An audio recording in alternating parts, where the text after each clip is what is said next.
I love the camaraderie. I love the fact that we were all going after the same thing, and we were explorers out in space, and we pulled it off. And that was cool. I mean, in the beginning, we couldn't get needles. We had to make our own needles. And that was kind of fascinating. And we used autoclaves, because you had to sterilize them and reuse them. And it was interesting. I'm Michael Max, and this is Geological, the podcast that curates East Asian medicine and methods through the power of conversation. I was fortunate when I decided to look into a career change in the early mid-90s that practicing acupuncture was a viable option. There was licensure in the state that I lived, 2 accredited schools, and a new one in the process of obtaining it. Practitioners were making a decent living, and I knew that because I did some informational interviewing before getting too far down the path, because I liked having a middle-class income. I had no idea of the interconnected infrastructure of school accreditation, standards testing, and state licensure. I just knew that I could sign up for acupuncture school, work hard, pass an exam, and then pay a fee to the state, and I was good to go as a private practitioner. Until recently, as I've heard of school closures, solid long-term schools at that, as I've seen institutions drop Oriental medicine from their name and rebrand as programs of integrative medicine, along with noting the passing of or the illness of people who were luminary pioneers of our trade. I'd not thought much about how our profession seemed to emerge from nowhere in the 70s and 80s, how today, a few short decades later, we are increasingly working in hospitals, on the verge of being included in Medicare, and our methods are coveted and co-opted by other practitioners within the conventional medical world. It's easy to take for granted the structures that give us the opportunity to learn and practice our trade. It was after the conversation with John Scott in episode number 307 that the question of, as a profession, how did we arrive in the present moment, started tugging at my attention. My response to that tug was to reach out to some of the people who were there in the early days. What you'll hear over the next 5 weeks is the beginning of an ongoing series of how acupuncture and East Asian medicine found its way into the mainstream culture here in the West. These are personal stories of people who were at the beginning of our profession before it was a profession. You'll get a glimpse into the tenor of the times, the challenges and the opportunities, and the synchronistic moments that help to lay the foundation upon which today we build our practices and our livelihoods. One thing I've discovered for sure, those early practitioners were plucky and courageous individuals. They built something out of nothing, and they engaged risks that I would have gone nowhere near. I'm looking forward to sharing their stories, and I hope you'll enjoy these trips in the Wayback Machine as much as I did. There was a time when practitioners were arrested for practicing acupuncture. They expected that would happen. It was part of the row you hoed back in the early days. There was a time people studied acupuncture without any reassurance they'd make a living from it. I don't know if they were courageous or crazy. There was a moment of time in the late 70s when acupuncture seemed to spontaneously arise into the awareness of mainstream American culture. Small groups on the East and West coasts started fooling around with it. What started as a spark turned into small flames, and then those flames began to combine together as a new profession was forged. In this conversation with John Myerson, we reflect on the early days of acupuncture education and licensing, the challenges and opportunities that arose in the late 70s and early 80s, and how, in a short time, a profession did indeed come into being.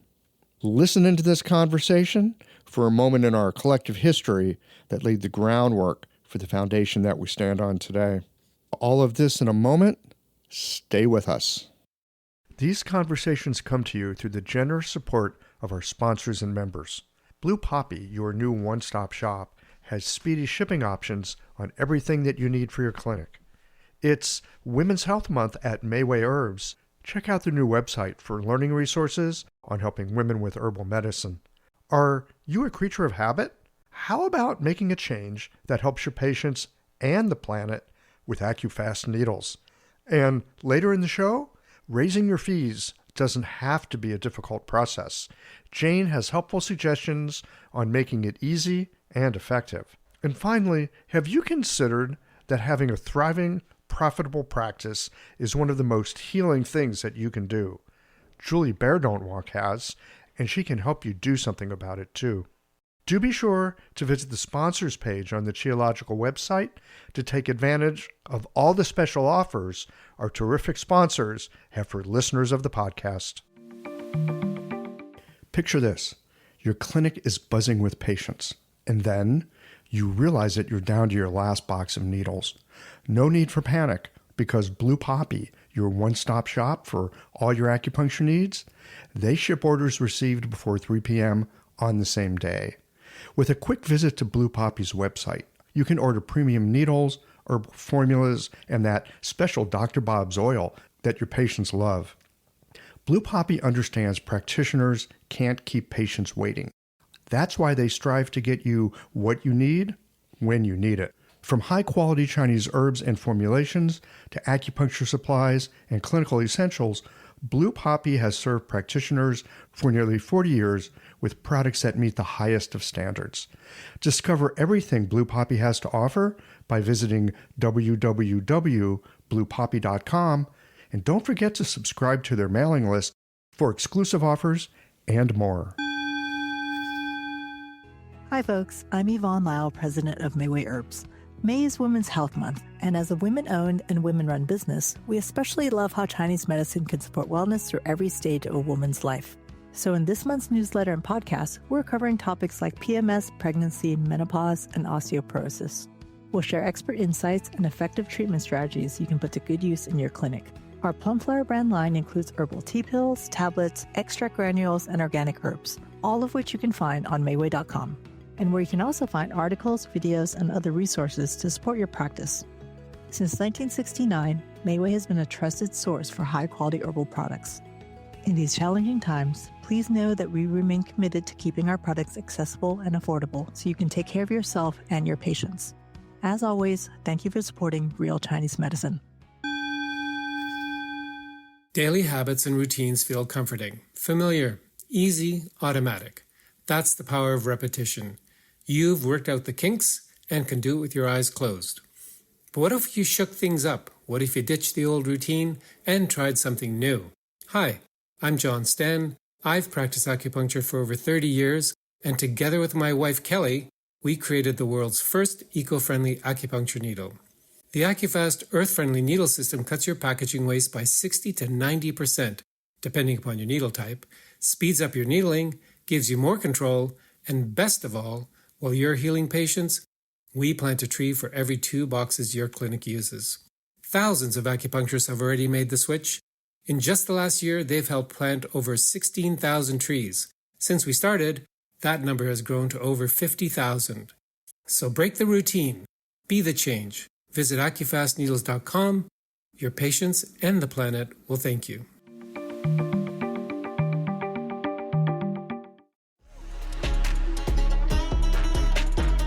Welcome to Shop Talk. In this portion of the podcast, we are bringing you roughly 15 minutes of practical, clinical methods, perspectives, and advice that has its work boots on. This section is all about practical material that you can begin to investigate the next time that you walk into clinic. Additionally, visit the show notes page for supporting materials from this week's guest on Shop Talk. All right, roll up your sleeves. Let's get to work.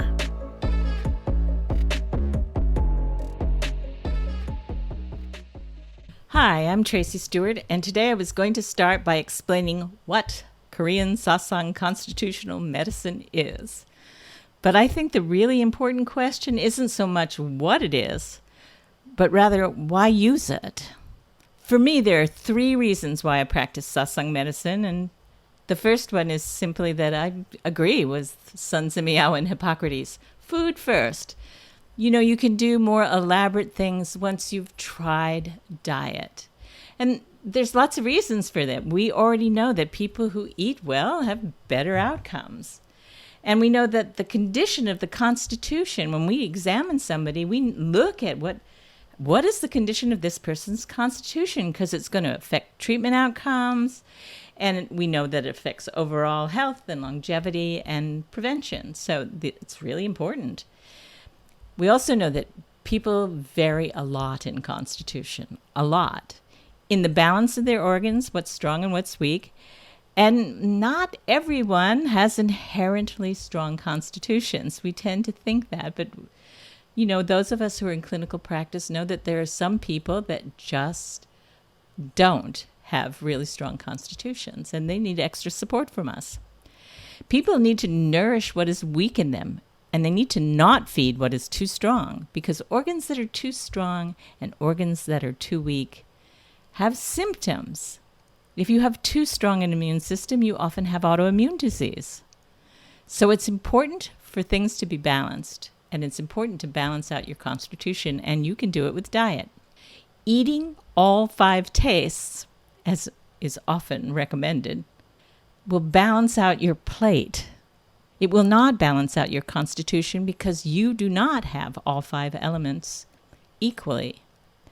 Let me give just some examples of people who have somewhat unique constitutions and not completely uncommon. The first one is someone where their liver energy is half the energy of their organs. So the other 4 organs, total energy equals the liver energy. So this makes them really very imbalanced. And they think they're eating a healthy diet. They eat lots of fresh fruits and vegetables, and they only use olive oil and avocado oil, which are both liver building. And they eat grapes and avocados and olives and vinegars, and because those are all really healthy foods, but they all build the liver, and it's not right for this person. So what happens often in this case, and I have several examples, is that they get some kind of symptoms related to this overactive liver energy, like maybe hormonal imbalances, especially sexual hormonal imbalances. And, you straighten those things out and they're better for a while. And they go back to eating their perfectly healthy diet, and they get some other symptoms. And this goes on for a while where things come back, not in the same exact form, but usually a little worse and usually a little harder to treat, and often deeper in the organ, to the point where some people have even had organ damage from feeding an overly strong organ. Or someone who's not so imbalanced, but is simply hot. They have a hot stomach, a so young person. And they're eating the healthiest diet imaginable for 70% of the population. Unfortunately, they're not in that 70%. 70% of the population needs warming foods. So they get sick from eating just things like, chicken and garlic and onions and peppers and cinnamon and any kind of sugar and, and sometimes these people get really extreme reactions, like they'll end up with gastric pain and go to the hospital because they think they must have some kind of intestinal block or something. And they can't find anything wrong with them. They don't know what's going on. Sometimes people will go on elimination diets who have this going on because they recognize it's something they're eating, but they can't figure out what. And I had somebody once who was so frustrated because she kept saying, I'm only eating 3 things, and they're the blandest things, and my stomach is still just burning and GERD and everything. And I said, exactly, what are you eating? She said, the 3 blandest things you can imagine. I said, what? And she said, chicken, potatoes, and bananas. And I said, okay, go home and eat melons, rice, and pork. And 2 days later, she called me up and she said, I cannot believe this. My stomach is calm. It doesn't hurt. Everything is fine. And I said, well, that's good because you can eat a lot more than those 3 foods. You just can't eat foods that warm your stomach. So that's reason number 1, food and your constitution. Reason number 2 about constitution has to do with how we conduct medical research. In my previous life, I worked in medical research at UCSF, and I was a project manager at Genentech. So I have kind of a bit of experience with running clinical trials. And one of the things to know about clinical trials is they're just statistical experiments. We're looking for a percentage of people who've got a positive response to something that we're testing. And how many people depends on, first of all, what the disease is. I mean, if you're trying to treat cancer, you're happy with not a very high percentage because, these people are going to die. And if only, 20% of the people get improvement, that's pretty good. But in other things, you want a higher number. So it's a fairly subjective number. And also the number of people in the trials that you need to test to make sure that you have enough people to be able to say something about the outcome. And this number is a statistical number, the N value, and it's the number of people in the trial who are as alike as you can get them, homogeneous. So you write up the trial so it has inclusion, exclusion criteria. So, for instance, the trial could be in middle-aged men who've had heart attacks. And you don't do any women because you can't have all the variables. And so you make them as much the same as you can. And the results come in, the data comes in, and guess what? The data proves that the people in the trial are not all the same. Because you have all these different outcomes. You have side effects in one person, not in another. Some people have no benefit. Some people get a whole lot better. But the real problem comes down to when you apply this. If enough people have a good outcome and the bad stuff isn't too bad, you prescribe it for everybody. Yet the data doesn't support doing this. We know it didn't work for everybody. We absolutely know this. And these are the two things that always show up every clinical trial. They've been proved over and over and over again. Number one, the mind has an effect on the body. It took us years to get that, and we're still not utilizing it as much as we can. And number two, the data proves the premise that the group is homogeneous is wrong. So the premise for clinical trials is not correct. The people in the trial are not all the same. Now, in Korea, where they practice satsang, it's the most common form of medicine in Korea, clinical trials are conducted putting subjects in their constitutional groups to see if there are correlations between outcomes and constitution. They typically find them. They have also done lots of studies showing correlations between constitutions and certain genetic markers. So this is really valuable. So if you know that this constitution has a bad reaction to this drug, then you don't prescribe it to people of that constitution, which is very helpful. Now, it's hard to get a hold of the clinical data from Korea, but the NIH is starting to publish a lot of these studies, and especially the studies on the genetic markers. So I think this is going to start changing Western medicine. We can start having more and more personalized medicine, which people are touting that we have, but not quite yet. But this will make a big difference if we can do constitutional clinical trials. But the third reason is my passion. This is why I'm really, really doing it. I've been practicing prescribing diets for people for over 20 years. And almost every single person who follows their constitutional diet has improvements in their health. Yeah, almost every person. Even when the improvements may not be cures, like you have somebody who's got stage 4 cancer again after being in remission for a while, and Western medicine's given up on them, and you put them on a diet. Well, do I expect them to become cured? No, but they can be healed. They can tell you things like, I'm sleeping better. My stomach is more settled. I feel like I can spend quality time with my family. This is huge. I will be passionate about this medicine and how it helps people forever. So I want to make an offer. You can see a lot more about Korean satsang medicine on my website. I write some summaries about what it is and why I do what I do. And then my website is qibalance.net. That's QI balance.net.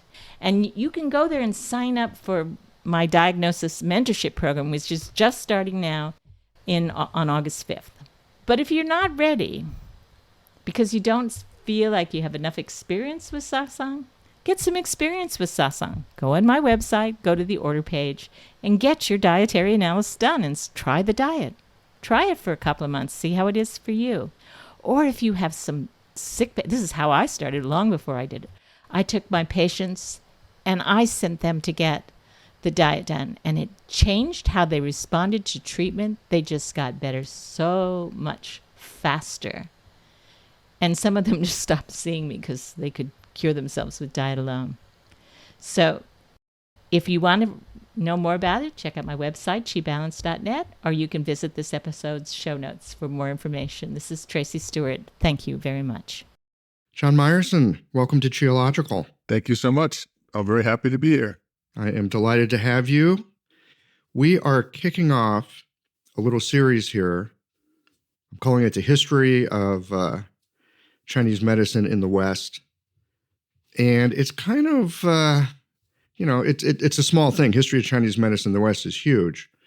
But I'm particularly curious and particularly interested about the moment in time when Chinese medicine started to go from the Asian culture, be picked up and used more in the mainstream culture.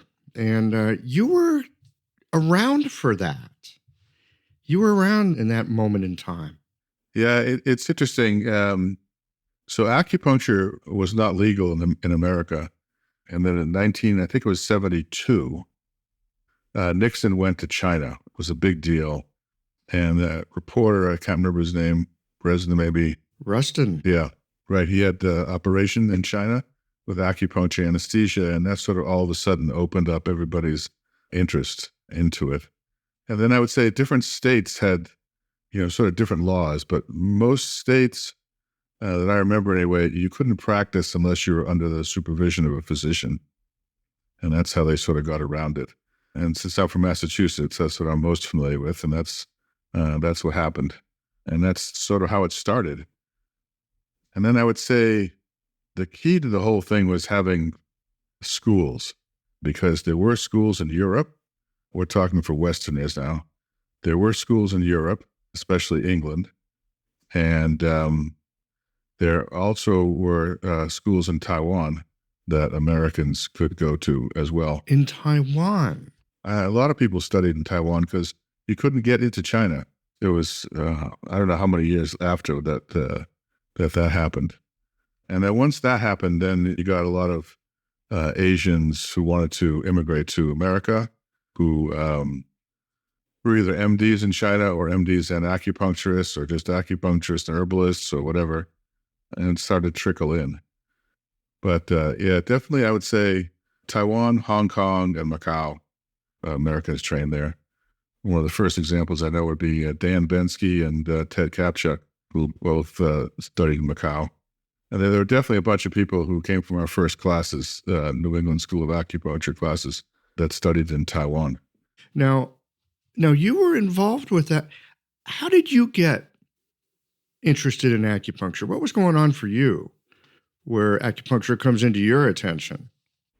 So it's interesting. I started studying martial arts, especially Chinese martial arts, when I was 15. And I'm still at it today. I'm 71. And so I've been around Chinese most of my life. And, in college, after college, I was supposed to go to medical school. And so, you apply, you get in. And then I had to decide, well, did I really want to go to medical school? There was no schools of Chinese medicine in America at that time. We're talking 74, 75. And so I worked as an orderly in the OR and ER in a local hospital, in a local teaching hospital, which was fascinating to me. But I realized I really did not want to work in a hospital. That was a problem for me. So I delayed my acceptances. And by pure chance, this is how the world works. My wife and I were looking through the Boston Globe. She was looking at the want ads. She was looking for a part-time job.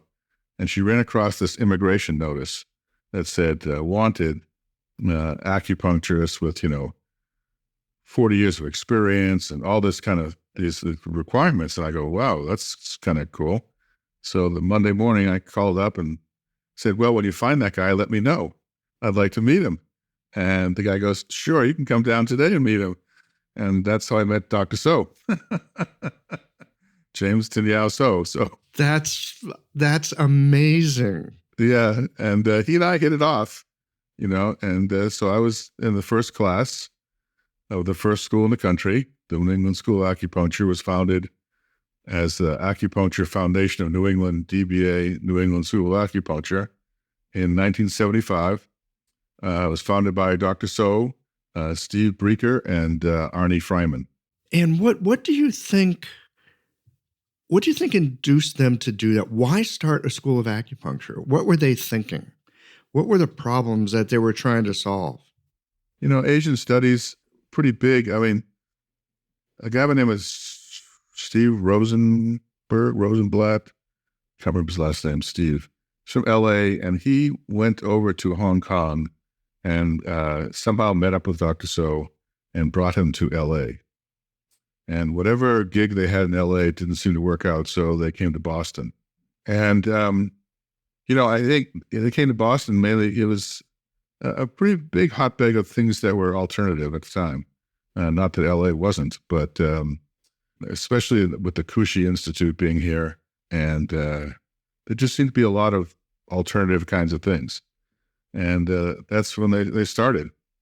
Yeah, I don't know. For myself, I think I was just interested in Chinese things. And I knew a lot of the Kung Fu teachers who did, massage or Huina or, herbs, stuff like that. And I found it fascinating from the beginning. And I think the philosophy, comes from Taoism. And I was always attracted to Taoist things. It just seemed to make sense to me, Taoist and Buddhist ways. And I think, I have nothing against Western medicine. I work with doctors all the time, and you thought about doing it. You were headed down that path. Absolutely. I don't know. It just wasn't for me, really. I didn't like being in a hospital. I didn't like the hierarchical form of it. It just didn't all make sense to me, whereas Taoist principles make sense to me very well. And so that's what attracted me to the whole thing. And then, Dr. So and I hit it off. So it was kind of like I was his apprentice for a number of years, and he wanted to start a school. So they started a school, he and the other two guys. And I was in the first class, and so were they, because everybody was. So it was a bootstrap operation, wasn't it? Right. And after the first year, Arnie left, and I joined Steve in the administration, and he and I ran the school. And then he went off to medical school. And I decided not to go to medical school and stay at the school, at the New England School of Acupuncture. And so that's where it went. Wow. And that was in 71, did you say? Well, so it was founded in 75. Yeah, the first class graduated in 77. What kind of people were drawn to it back then? What were they seeing? What were they after? I think they all really wanted to help people. They really wanted to help people heal. It was very idealistic, I would say, especially in the beginning. A lot of them were interested in going to medical school. A lot of them were interested in going to chiropractic school. Yeah, things like that. I know that a couple of people went to England and studied in what's called the Van Buren School. I don't know if it's still there or not. And after, in the beginning, it was just Dr. So, and then we brought in other teachers. So one was a guy named Bob Banover, who studied in England. And then Ted Kapchuk came along, who studied in Macau. And so it started to grow that way. And I would say by the late 70s, we had a few Chinese on our faculty from China who had immigrated here because they could get out and spoke English. That was the key. In the beginning, we had no textbooks, so people had to translate as they went along. And it was interesting. How was Dr. So's English? Fascinating. I'll tell you stories about Dr. So. Dr. So is a fascinating man. He was in a peasant family who ran a traveling vaudeville show in rural southern China. Seriously. I've got the image in my mind, and it's there's something really delightful about it. He's a showman, huh? He was a showman, and he spoke. I don't think he could read or write Chinese. He could read some Chinese, but not much. He spoke Cantonese, Hakka, and Twi Sam, probably the southern dialects. And somehow he got connected to these missionaries, Protestant missionaries, Christian missionaries, who brought him to Hong Kong. And they taught him how to read and write English. So he couldn't necessarily do much with Chinese, but he could read and write English. And he learned how, it was basically a barefoot doctor. He was, that's basically the program that he took. And he would travel around southern China, Indonesia, Philippines, and, he would treat people. He wasn't like Ted, who knew all the theory and the beautiful background, all this. He was not a scholar. He was a practitioner. And he could help people heal. And I think that's what attracted everybody to him. Plus being a showman, he could tap dance and he played these funny, funky instruments. He was a riot. Yeah. Yeah, he sounds like a riot. Did he actually go through the barefoot doctor training that they offered on the mainland, or did he pick it up through some other means? Yeah, he picked it up with, I can't remember the name of his teacher, but there was some barefoot doctor teacher, and that's how he learned. He didn't know anything about herbs much. He knew a few formulas, but he was an acupuncturist. But he wasn't afraid to. He was not afraid to experiment with things. He went right at it, and especially for pain, he was brilliant with pain. And after a few years of being his apprentice, I knew what he was going to do before he knew what he was going to do. At pain, did he have some particular ways that he looked at it? Was there a way that he would needle, a way that he diagnosed or think about it? He was very, very simple. He didn't leave needles in. He would do it, get a stimulus, pull it back out, go to another point. Very direct, really could hit a stimulus. I mean, you could feel it. He was not, shall we say, delicate. And I don't know. He just, he just had a connection with people, and somehow he was good at it. So you got to school in 1975. My suspicion is it was not legal to practice acupuncture at that point in Massachusetts, was it? That's correct. In Massachusetts, not till 1977, when the Attorney General decided that it was a practice of medicine, and we had to practice under the supervision of doctors. So you started school before there's even a glimmer of a thing called a profession. Correct. But we knew that was going to happen. I mean, because that's how it was across the country. And in 1987, it became legal, but without the doctor thing. And, but, it was Massachusetts, Maryland, because of the TAI school, Florida, California, Oregon, Washington, Montana, Colorado. I mean, all the Western states were in on it, but the school in Chicago too.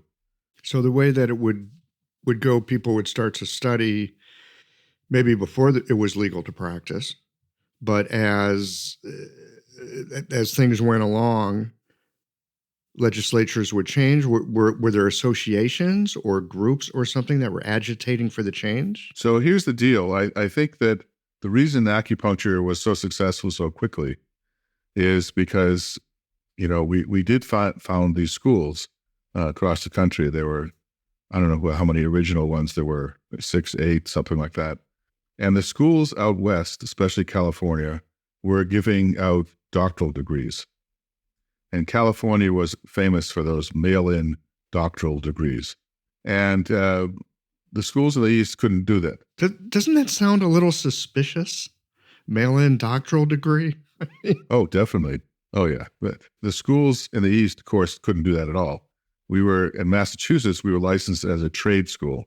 In order to get a degree, you had to be, Board of Regents had to grant you that privilege. And none of us, any of the schools across the country were at that stage to do that. And so we realized, especially here in the East, that if we didn't all band together, we weren't going to go anywhere. The medical profession would cut our head off, and that's that. And so we decided we weren't going to be like the chiropractic profession who fought all the time with everybody. We decided that we were going to figure out a way to get in. And so the schools decided to get together. We met in Chicago. We met in Chicago because it was in the middle of the country. There's a school there. Can't remember the name of it. Midwest Acupuncture School, something like that. Brian Manueli and Paul Zhmievsky. I remember the names. Anyway, and they hosted a meeting. I think it was February 78, 79. And then we had another one about a few months later. And what we decided was that we needed to get together as organizations and work together. And so the California schools stopped issuing degrees and until we could all make them real degrees.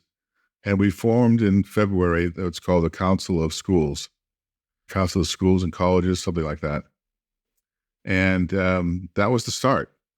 And then a year later, in 80 or 81, I forget which, we all met in California, in San Diego, at that nice hotel, which I can't remember.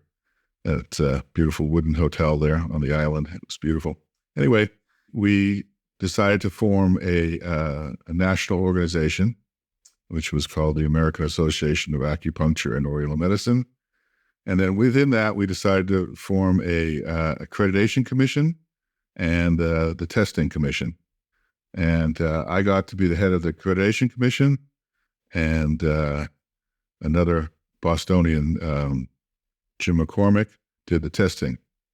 And we got groups from all over the country, and we all learned on the fly what we're supposed to do here. I went right to the accreditation commission, the New England Accreditation Commission for Schools and Colleges, and said, let me see your bylaws. What are we doing here? How are we supposed to do this? And that's how we did it. And eventually we got to a place where the Accreditation Commission was acknowledged and approved by the Department of Education in Washington. So that was the first big step. Now, was that what became the NCCAOM? No, that's the testing group. And they, National Certification Council of whatever, Acupuncture and Oriental Medicine. And they did the same thing. They went to Princeton Testing Services, and they learned how to make a test. It's not an easy thing to do. Clearly. Now, the accreditation, though, this was to accredit the schools so that they could hand out viable degrees. Okay, so it depends on the state that you're in. Okay, so for example, in Massachusetts, that's the first step. Without that, nothing happens.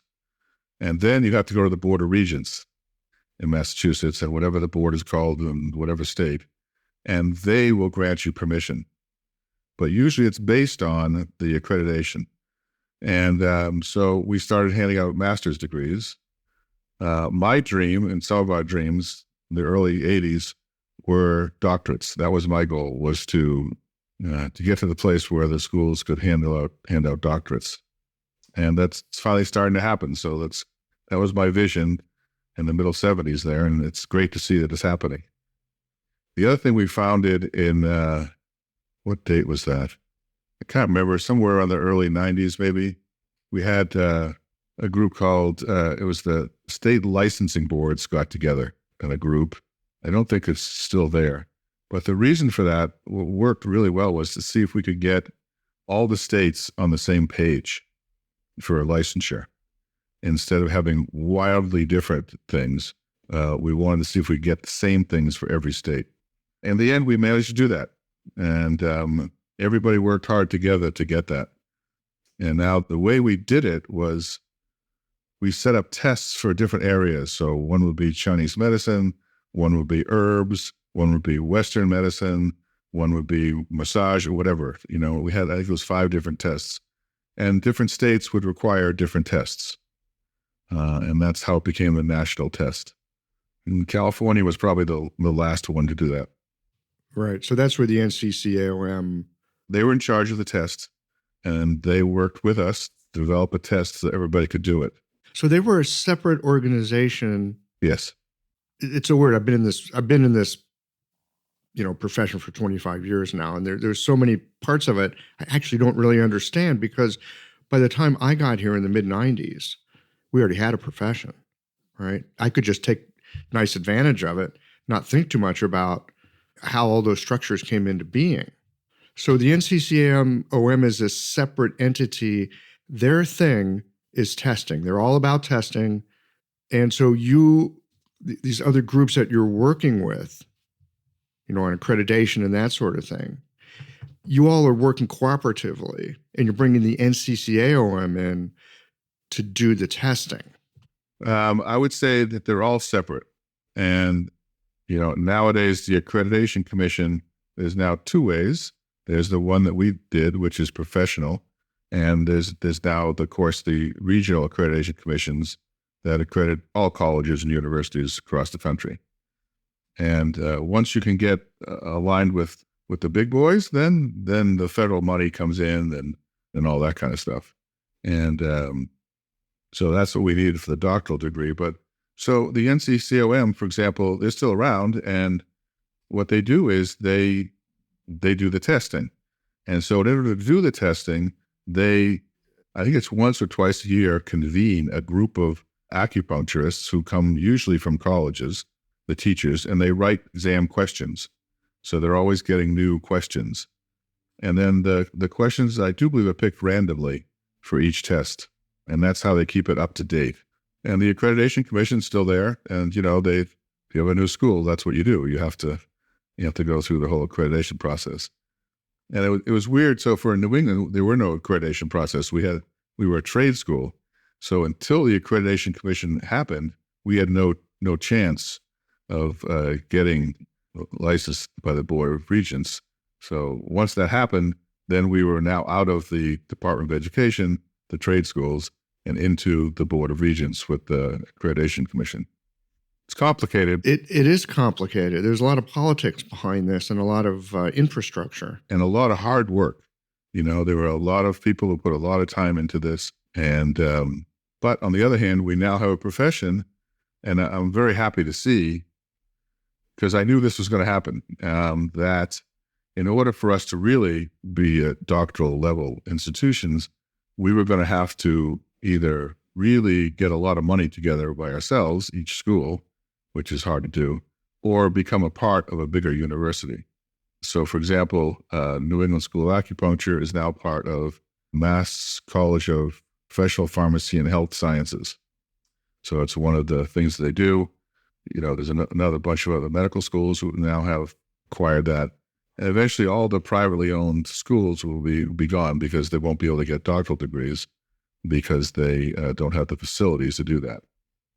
And the major facility is going to be being able to work in a hospital with doctors. And that's the key. So that is happening. And it's great for me to see.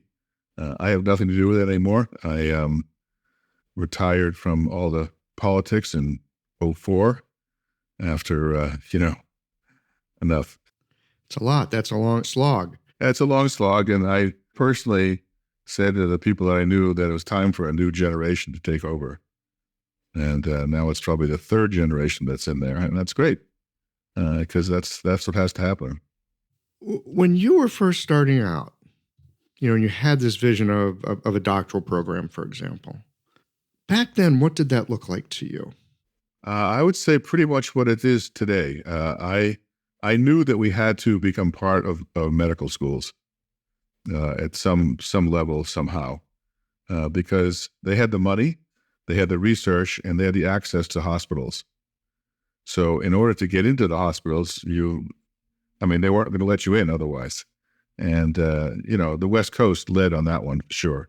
And that's great to see. That's the key. Otherwise, what's going to happen is we'll just get subsumed. The MDs will take us over, the chiropractors will take us over, and now, the PTs are trying to take us over. And so it's important to have our own thing, our own curriculum, our own degrees, and our own ways of working in hospitals, as well as obviously outside hospitals. This episode is brought to you by Jane, the clinic management software that honestly just makes running a practice easier. Let's dive into something that's never easy, but sometimes necessary: raising your fees. It can feel awkward, right? But here's a tip that can really help. Consider offering flexibility to your patients as you introduce the change. When patients face new fees, it's natural for them to feel uncertain or concerned. That's where flexibility can really make a difference. Offering options like a phased increase, suggesting a payment plan, or even taking a moment to talk things through can help to ease the transition. These thoughtful gestures show your patients that you're listening and care about them, which strengthens the trust you've worked so hard to build.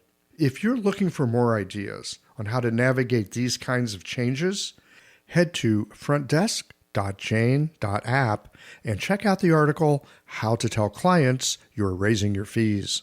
One last thing, if you're ready to give Jane a try, you can use the code CHIOLOGICAL for a 1-month grace period on your new Jane account. Do you think that working inside of hospitals and within the system like this will keep acupuncture in the hands of acupuncturists? Or, working inside that system? I hope it does. I hope if we stay together, it will. I know that if not, they'll just take us over. But if we can show them that we have a 4-year curriculum, that's a special curriculum, it's like that in China, and it's not just sticking needles in people, it's a lot more than that, then they have to start looking at us, because the accreditation commissions will look at it and they'll say, oh, no, that's not acupuncture. So the PTs call it dry needling technique. Yes, very clever rebranding. Yeah, very clever, which pisses me off to no end, but that's the way it is. But it's not acupuncture, and they can't call it acupuncture, and they don't have the training that we have. And I think that's the key, is if you can show that you're at a doctoral level, then you will be accepted. And so then doctors will start referring to you, and it becomes a specialty. And that's how I think it's going to be. I'm hoping anyway. I think it will, because we have enough documentation and we have enough textbooks and we have enough, research to do all that. And we have that national exam, which is really important because it shows that we have the material, the background, and the theory to back up what we're talking about. And I don't know about everywhere else, but in Massachusetts now, I don't know how many thousand acupuncturists there are, but there's a lot. And they're all over the place. And they wouldn't be all over the place if they weren't successful with being all over the place. Well, there's a lot of talk in our profession, too, about the attrition rate of people who are not practicing after 5 years. There's also that. That's correct. And I think the issue with that is that if everybody's going to train to be in small little private practices, then they're going to have to learn how to go out and get patients. Whereas they start working with doctors, they will get patients. So I think it has to be both ways. I'd like to see small practitioners, but I also like to see people working with doctors because, So there could be two professional streams in a sense. There could be. I don't know how it's going to evolve. I personally have never been, we get into the thing of insurance. And, I have never accepted insurance. I never do accept insurance because, insurance then runs you. And all my physician friends want to get out because, they basically become technicians and they're run by insurance companies. And, so I'm not really into that, to tell you the truth. On the other hand, if you don't have insurance, you will lose a huge number of patients because that's the way it is. People expect to have insurance pay for their treatments.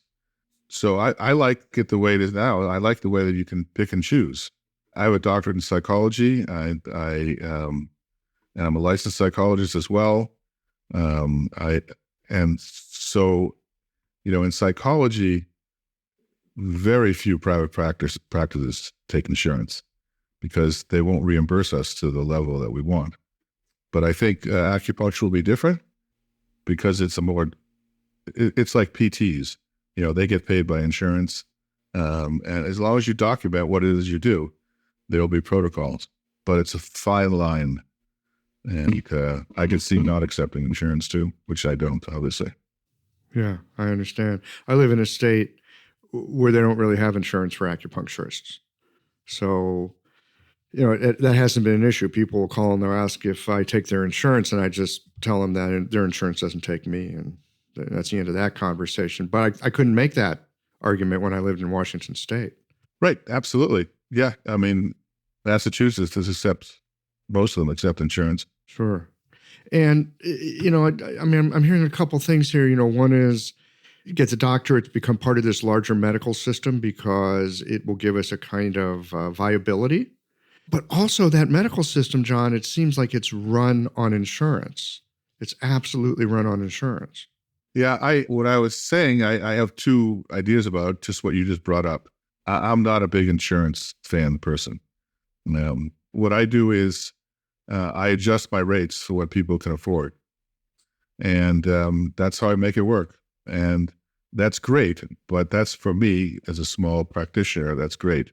I think that we still need to have insurance because that's going to get the greater number of people in. And then hopefully somewhere along the line, insurance will be streamlined and change that system. It's a toss-up, right? I mean, insurance companies don't tell me how to run my practice because I don't accept their money. So on the other hand, there are other insurances that, I fill out a form for people and they file.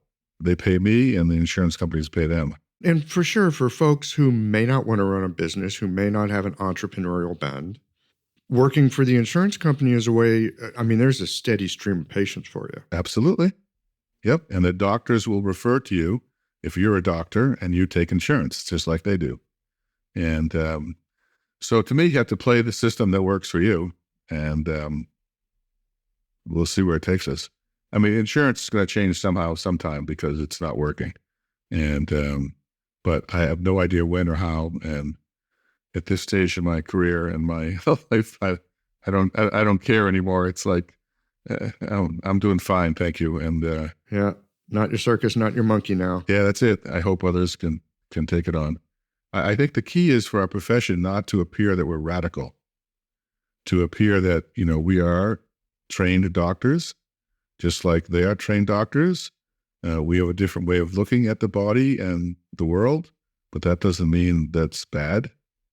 And so far, at least here in New England, that I think acupuncture is really, really well accepted and moved into place like that because of that, and now it's like I have a couple of colleagues who they have their doctorates in the Oriental medicine, and they work in, like, for example, Mass General Hospital or Mass General Brigham Hospital. That's a big deal. Those are like the top hospitals in the country, or at least a couple of them, and they're accepted. They're accepted as doctors, and they get paid as doctors. And I think that's the way it's going to be that way. It's a long way from 1975. Tell me about it. In 1975, no one had any idea what it was. It's kind of like yoga. In 1975, no one knew what yoga was either. And now there's at least 8 yoga studios on every corner.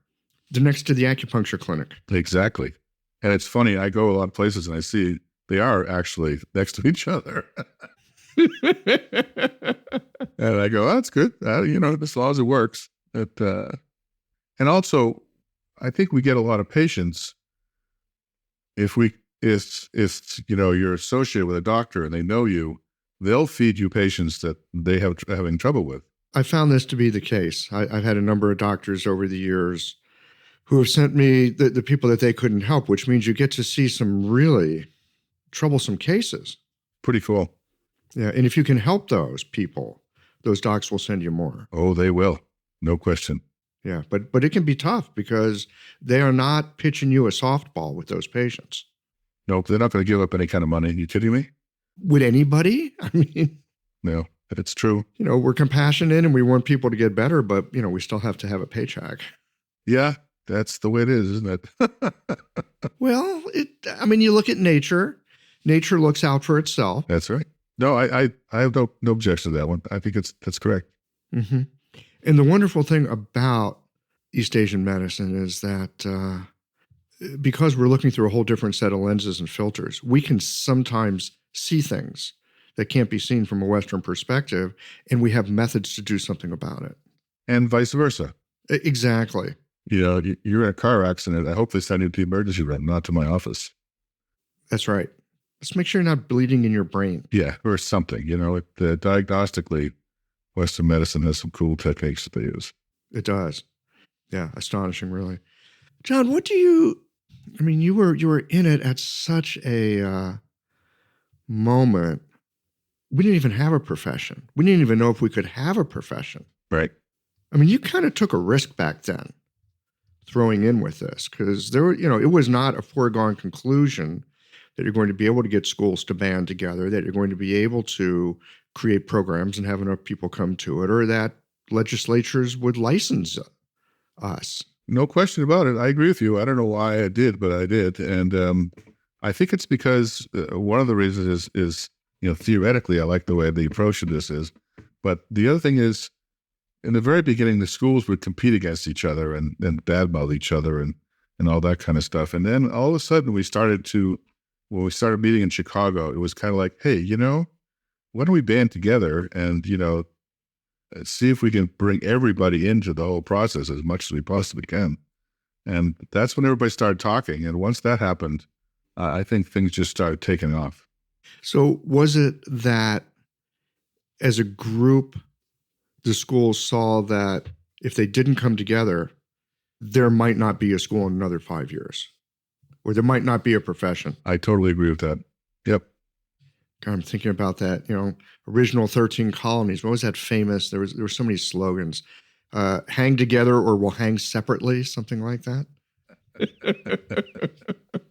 Yeah, no, it was a beautiful thing. And I loved working on the national level, really. I really did. What did you like about it? I loved the camaraderie. I loved the fact that we were all going after the same thing. And we were explorers out in space, and we pulled it off. and that was cool. In the beginning, we couldn't get needles. We had to make our own needles. And that was kind of fascinating. And we used autoclaves, because you had to sterilize them and reuse them. And it was interesting. How did you make your own needles? Well, for example, I happen to live on a horse farm, and so I did a lot of horses. A horse farm? Yeah. What are you doing on a horse farm? I don't know. We have horses. Did you grow up on a horse farm? No, my wife's into horses, and I don't know. So here we are. Anyway, you're on a horse farm with your wife, and you're making acupuncture needles. No, not anymore. Now you can get you. No, but back then. Well, back then we didn't own the farm. She just had a horse here. So, and yeah, so and the horses would get lame or whatever, and the vets had no idea what acupuncture was. They never heard of it, and there was no real regulations or laws on it. So I just treated them myself. And I don't know if you know, horses' skin is really, really tough. I don't know horses that way. Horses are big animals and they scare me. Yeah, they're big. There's no question about it. But anyway, like cows or whatever, if you want to get a needle in, if you ever watch them get injected, it looks like it's going to kill them when the needle's so big. So I had to make thicker needles from what we had because you couldn't get them in, at least not in a lot of areas. And they needed to be longer too. So you're talking about making needles for horses? Yeah. Did you also make them for the people you treated? I had, but usually we got those from Japan. Okay, so you could get those. They were available. Somewhat. As I said, we had to sterilize and wash our own needles because we couldn't get them like that, and they weren't disposable. And then the sarin needles came out from Japan with the little tubes and all that kind of stuff, and that was a revolution. That's all I use today anyway, so I don't make my own needles anymore. When you were making your own needles, John, how do you do it? How do you make an acupuncture needle? Not that any of us need to do that right now, but it might be a useful thing to know if supply chain issues happen again. Yeah, I don't know. I went to this place called Vita Needle Corporation, and they made needles, like sewing needles and these kind of needles. And the needles came in these long, thin pieces of steel. And so I just got the pieces of steel that I wanted, the length. Then I cut the needles with a saw, And then from there, you have to hand sharpen each needle on a sharpening, a whetstone. And then for the handle, what you do is you take some copper and you wound it around the top and make a circle on the top, like those old needles used to have. And that was the handle. Wow. Back in the old days. No kidding. Yeah, Dr. So taught me how to do that. I mean, it sounds like a trade school is what you had. I mean, learn to make your own needles, learn to do your own treatments. Yeah, well, it's because where he was, they didn't have needles. So he was on his own, and he was incredibly inventive. Really, his treatments were inventive, and he was 100% knew what he was doing was correct. And that was great. What did he do when it didn't work? Well, I would say one of his downfalls is that he didn't really look at internal medicine. It was basically barefoot medicine. So he was treating the pain as pain. And I don't remember, he didn't really deal with that. If it didn't work, the people would leave. I mean, that was that. And he would just say that he needed more time. But he didn't usually need much time, period. So especially for injuries, he was really good. Any kind of inflammation, whether it's internal or external, he was really good at that. And you say he didn't really think about internal medicine. He was thinking a different way. Correct. So he was, he's a barefoot doctor, and barefoot doctors are, this is wrong, this is how you treat. This is wrong, this is what you treat. This is wrong, and that's typically on Chinese medicine. So there was no looking at internal Chinese medicine until Ted Kaptzer came along, because he could speak and read Chinese. And then, all the schools started bringing in Chinese people who could teach you that. So Dr. So was working off a set of, I was going to say protocols, but I don't know if it's protocols, maybe just a set of simple principles. If it's this, it's that. If it's that, then you do this other thing. Correct. But he wouldn't follow that. He would follow what he thought was right. And that's why he was so successful. But that's how it was taught. And, it's like Chinese herbs too, right? I mean, first you learn the simple, each individual herb, then you learn the groups. And the artistic part of it is to, mix the different herbal groups together so they support each other. And he was not an herbalist. He did not do any herbs. Yeah, that's a whole different kettle of fish. Because if you don't do that way with herbs, then you're in trouble. So, and this is really the beauty for me too of acupuncture, is with some very, in some ways, simple and minimal treatment, you can get a lot of change and get it pretty quickly. Yes.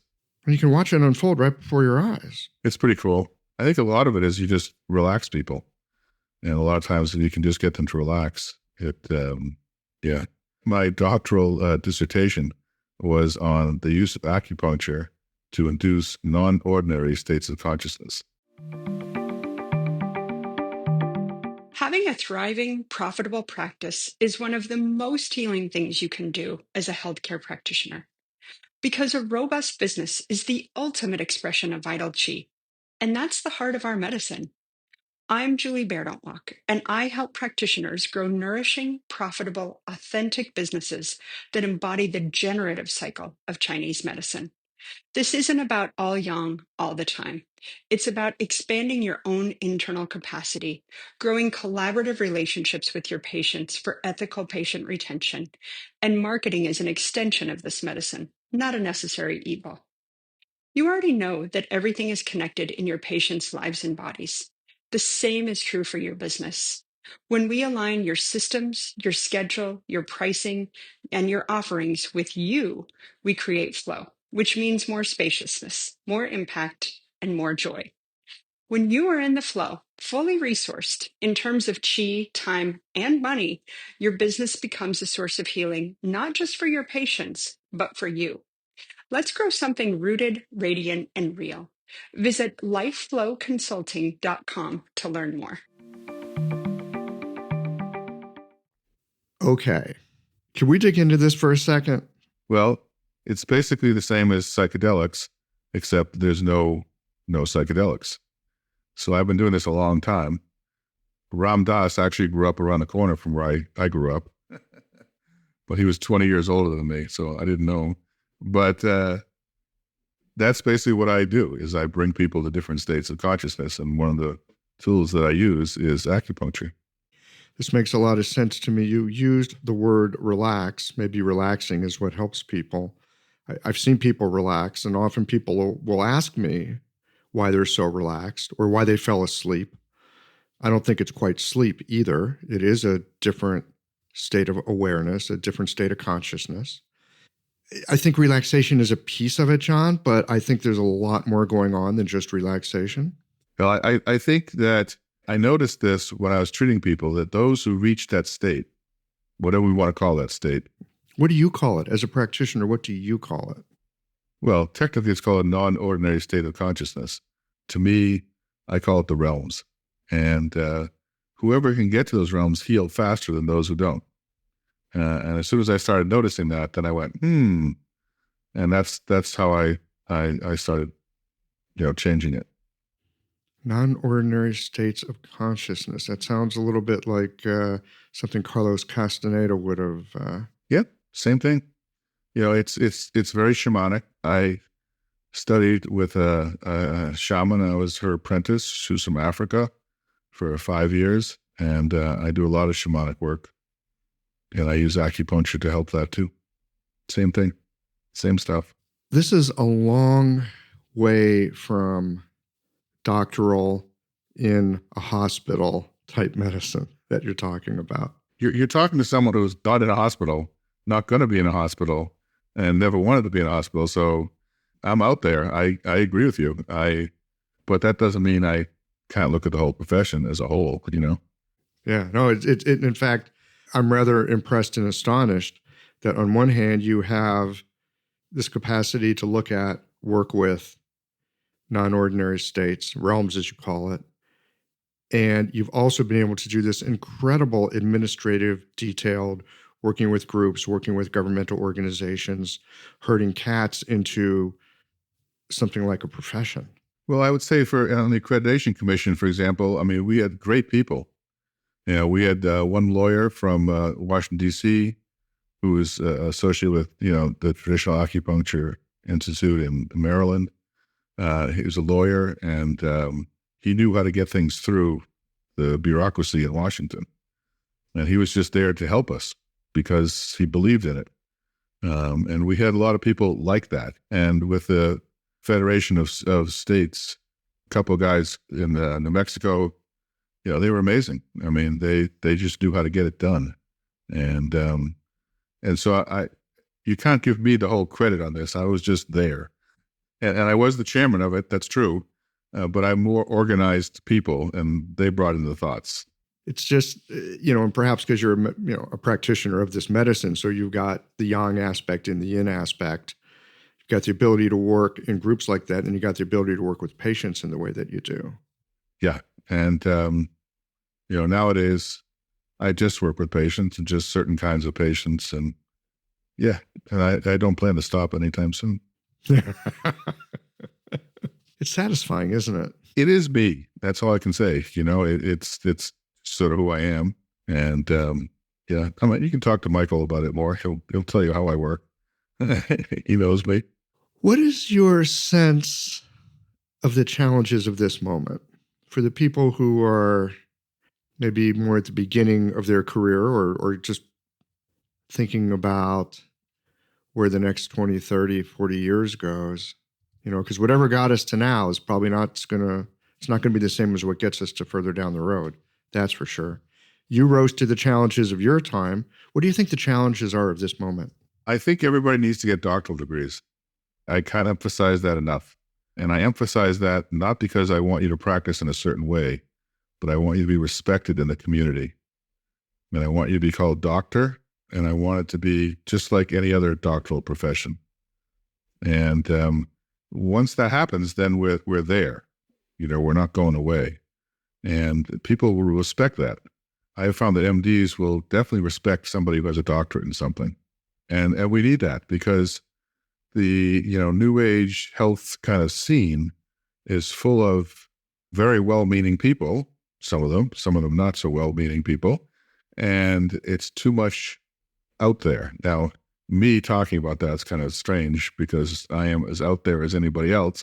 On the other hand, I do have the credentials, right? It carries weight, at least in my opinion, and especially in the East and part of the country. It definitely, credentials are really important. And so I think that's important. And then you can pick and choose how you want to go, whether you want to actually work in a hospital or a health clinic or in a clinic with all different kinds of people. I think the opportunities are there. You just have to set it up and see what you're good at doing. As you said, if you're not good at being an entrepreneur, then you need to be in a place that's going to provide you with patients. And if you can't get out there and drum up business, then you got to do something, right? So that's what I see. I see it happening. I like it. And I would say to people, not be afraid to be way out there. Whatever it is that you see and that you can do, because we're all so different, to help people, go for it. That's what Dr. So taught me, for sure. He always said, do your best and results will happen. And that's what I try to do.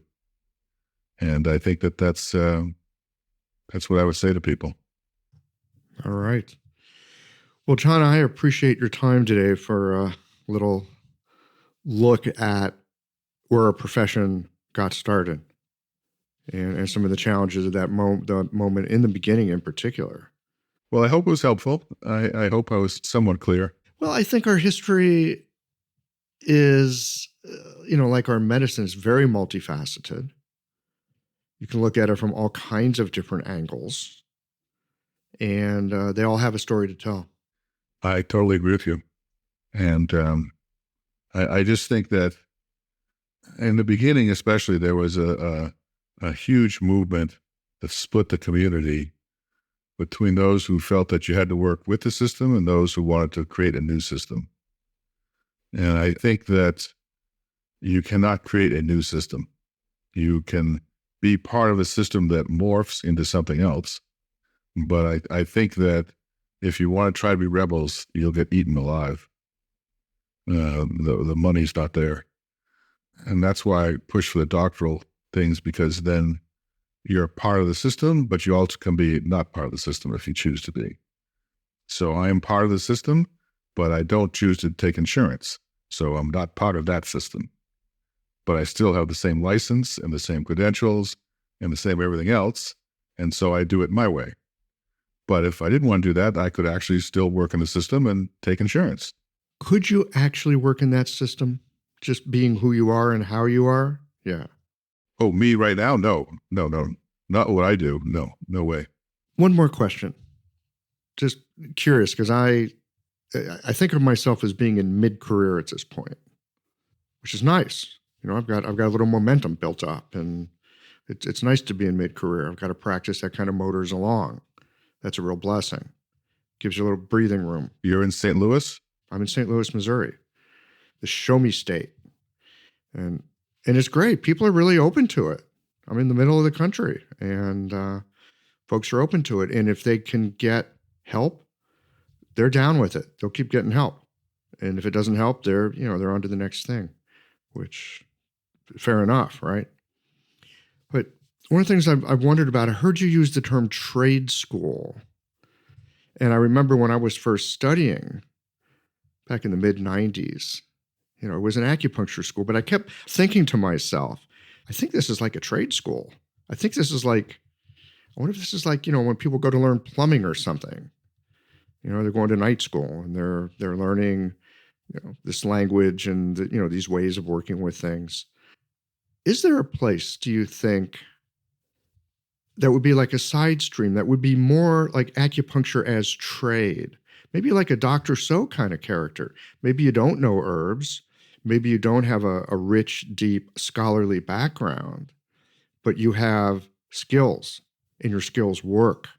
And maybe you don't work in a hospital. You've got a little clinic and you're really good at treating certain kinds of things. And you just do that. Maybe, like, I'm going to call it acupuncture as trade. Is there a place for that? Well, it's interesting you bring that up. In the 80s in Brooklyn, there was this clinic. I'm not sure if it's still there. I can't remember the name of it. It was run by a doctor. And what they did was they brought in acupuncture protocol for drug addicts. Yes, the Lincoln Hospital. There you go, Lincoln Hospital. Thank you. Yes, Lincoln Hospital. Very famous. Very famous. They got great success. And all they did was they put needles in the ear. That was it. And what they wanted in Massachusetts, we wouldn't allow it. They wanted to come into Massachusetts. And we said, if you're going to put needles in the ear, you have to be an acupuncturist. And they said, well, then you have to pay them as an acupuncturist. And we said, yes, but that's the state of the business right now. So yes, I could see like nurses, doctors and nurses, the same thing. You have the doctoral acupuncturist and you'll have the assistant or whatever you want to call it. Yes, I can see that. But I think the important thing that we've done is to establish the top, the doctors, the professionals. And just like Western medicine, they have nurses now, and now they have physician's assistants. Nurse practitioners. That's right. And they have nurse practitioners. They have all different levels underneath them. That's great. I have no problem with that. Well, I suspect we always are living in some kind of interesting time, huh? Yeah, and this time right now is certainly no exception. All right. Well, Dr. Myerson, thanks for the time today. Oh, my pleasure. It was great meeting you.